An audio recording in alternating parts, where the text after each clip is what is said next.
我现在想吃你们，哪个愿意的可以跟我走。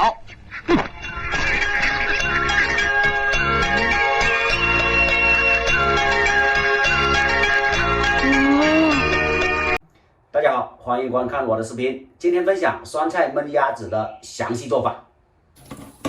45块钱买了一只并不是很大的麻鸭，回来以后呢，再次清理干净表面的绒毛、喉管和内脏残留物，然后剁成比较大的块状，放入盆中。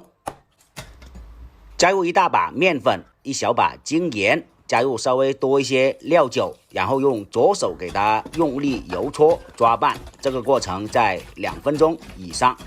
面粉和盐能吸附掉里面的血水和杂质，料酒能起到去腥的作用。想要红烧鸭子好吃，这一步非常重要。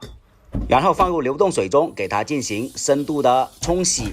今天我们家庭做法不需要焯水，原汁原味，所以尽量给它多洗一会，直到里面的水变清，然后倒出，控干水分备用。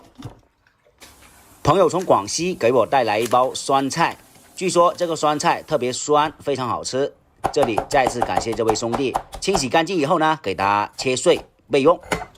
前期准备工作基本完成，刚才还准备了一些生姜和葱哦。点火起锅，开始烹饪。锅热以后不需要放油，倒入酸菜，给它炒干，炒出香味。这一步的目的是为了烧制的过程中更好的吸收鸭子的汤汁。重新起火热锅，不要放油，下入刚才剁好的鸭子，同样是炒出水分，炒出香味，然后倒出备用。再次洗锅上火，锅热以后呢，下入适量的植物油。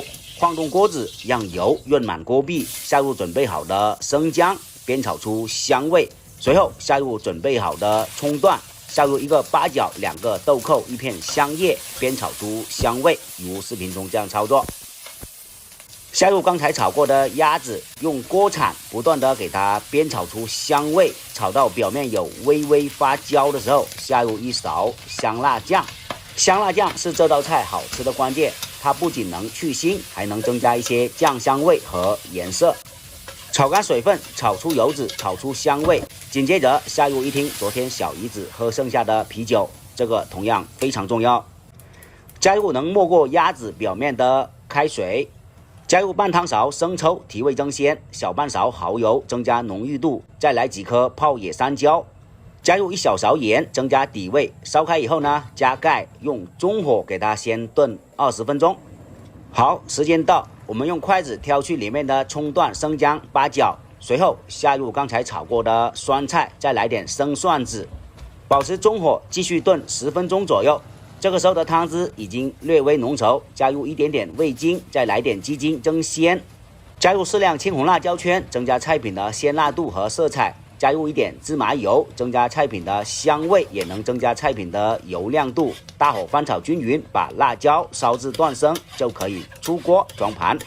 一道别具风味的广西家常菜——酸菜焖鸭子制作完成，赶紧动手做起来。今天的视频就分享到这里，感谢您的耐心观看。